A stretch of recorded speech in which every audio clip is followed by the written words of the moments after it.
Since its launch in March 2017, the Nintendo Switch has went on to sell more than 150 million units worldwide, completely trouncing the efforts made with the Wii U and even surpassing the sales of the Nintendo 3DS.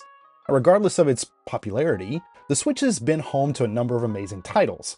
Now, while we live in a day and age when region-exclusive games are becoming a bit rarer and rarer, there still were a number of games that did not see release outside of Japan.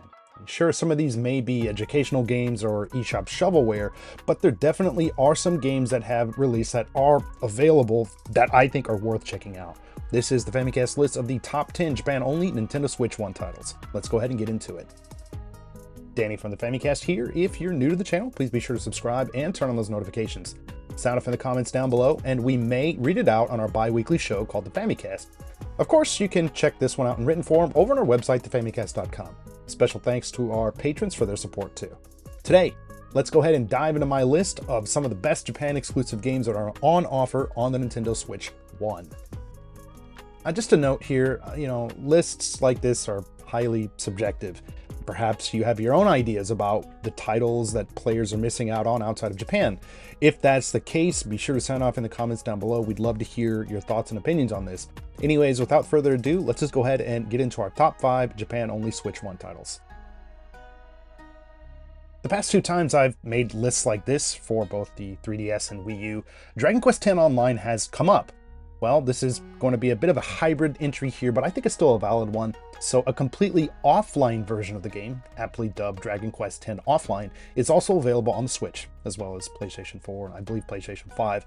Now, the base version of this contains a single-player story of the game that's based on the first version of the online version of the game, and you also have the ability to purchase some DLC, which is based on the second version.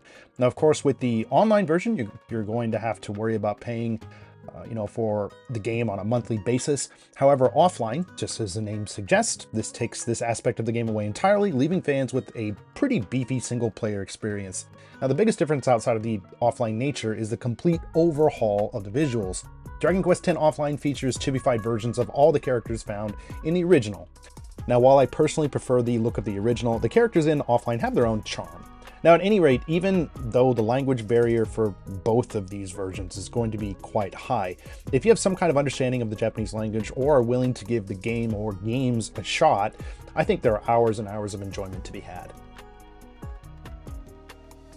Following up on the success of the release of Momotaro Dentetsu Showa Heisei Reiwa mo Teiban in 2019, Konami released a new version on the Switch in 2023, titled Momotaro Dentetsu World Chikyu wa Kibo de Mawatteru, translated as The Earth Spins with Hope.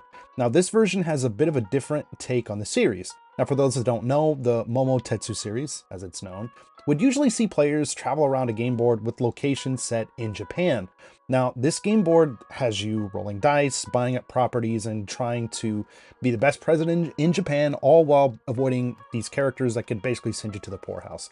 The world is just a little bit different here. Now, as the name suggests, players are actually traveling around the world, doing things in a similar manner. It's proven to be a pretty successful formula for Konami over the years.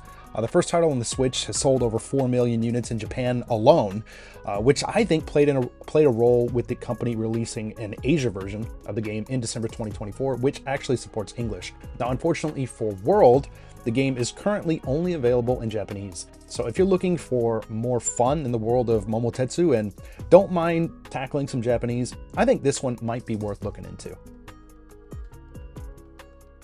It doesn't get any more Japanese than driving trains around Tokyo, and that's exactly what players are tasked to do in Densha de Go Hashiro Yamanote-sen. Now, the game allows fans to check out all the stations around the famous Yamanote line in Tokyo. Now, while I think the visuals here may be a little bit lackluster, I will say I think the weather effects look awesome though. Hashiro Yamanote-sen makes up for this with solid gameplay and a number of modes to keep players busy for an extended period of time. Now, the mission-based mode, it's called Engineer's Road here, this is chock full of a variety of challenges that are both fun and, well, obviously challenging here. Now, not only this, but you can also just cruise around Tokyo at a more leisurely pace in this mode called Free Run. Now, in terms of the Japanese here, obviously this might be a little bit tricky for some of the very specific mission parameters, but I think once you get the controls down here, this game is an absolute blast to play. Even if you're just mildly interested in trains and stuff like that in Japan, I think this one's awesome and you should give it a shot. Back in 2018, cloud gaming on the Switch was somewhat of a rarity, but it was happening, especially in Japan. Now, one of the most high profile of these was Ubisoft's Assassin's Creed Odyssey cloud version, which released on the Switch in October 2018, day and date with all versions on other platforms. Now, there were a few oddities with this release here in Japan on the Switch, namely related to the purchase itself and limited availability. So after paying roughly 9,000 yen, which is like over $80 US at the time, players would only have access to the game for this 2-year period, essentially making it kind of like a glorified rental. Now, not only this, but the game was region locked to Japan, making it completely inaccessible to those outside of the country. Now, of course, Japanese was supported here too, but Odyssey could actually be changed to 100% English from the in-game options, making this game super easy to play. Well, if you were in Japan.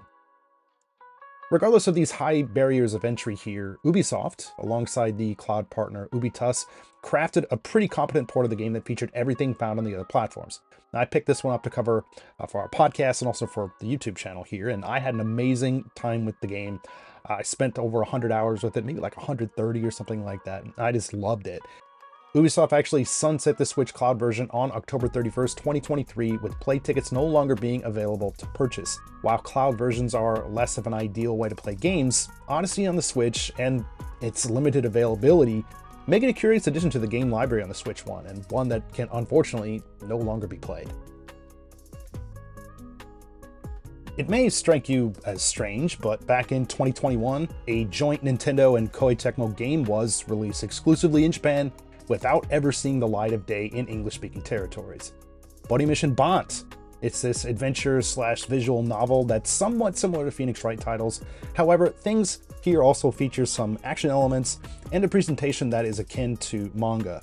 The game features deep story elements, a variety of gameplay options, and full voice acting. The amount of marketing that went into this game and the overall story here too was pretty impressive. Now, on top of the release of the game in 2021, numerous concerts were held and tons of merchandise also went on sale over the years. Now, I covered this game quite extensively here on our YouTube channel and our website, thefamicast.com. I even translated like a short comic that you can also check out there too. I'll have that linked up down below. Now, honestly, I think Bond is a pretty cool game that definitely oozes style, but I understand that this is a game that is not for everyone. Oddly enough, Bond was actually released outside of Japan, but in both Korea and Hong Kong. So you can play this game in Japanese, Chinese, or Korean. Still, again, there's no English language support at this point. At this point, I don't think it's going to ever come. Anyways, if you're into Ace Attorney style games and you think your Japanese is up to snuff, or you don't mind holding a Google Translate up throughout the whole experience of the game, you'll probably enjoy this one. The Nintendo Switch has been home to some great titles on a worldwide level. Now, it's a shame that the games that we talked about on this list didn't make it outside of Japan, as I'm sure there are a number of people who would have enjoyed them. Now, the good thing is that you still can, for the most part, enjoy these games. There were still a few other titles that could have made this list, like, Yokai Watch 4, Power Pro Baseball games. There was also 9 entries into the Winning Post horse racing series. I probably wouldn't have put those on this list, but anyways, this is what I narrowed it down to. Now, with that being said, let's turn things over to you guys. Like I mentioned earlier, what are some of your favorite Japan-only titles on the Nintendo Switch One? Were there some that you didn't check out but wanted to? Sound off in the comments down below. We'd love to hear from you. As always, thank you guys so much for checking out this video. If you like what you see, please feel free to drop this one a like. If you feel that we've earned it, consider dropping us a sub here. And if you want to take it even a step further because you're crazy or something like that, you can always support us over on Patreon. Well, you'll get access to ad-free videos, exclusive podcasts, merch, and more. Now, for everything else Famicast related, keep it locked here to the Famicast on YouTube and also thefamicast.com for reviews, looks at Japan exclusives, event coverage, and a whole lot more. Again, this is Danny from the Famicast. Thanks so much for watching, and we'll catch you later.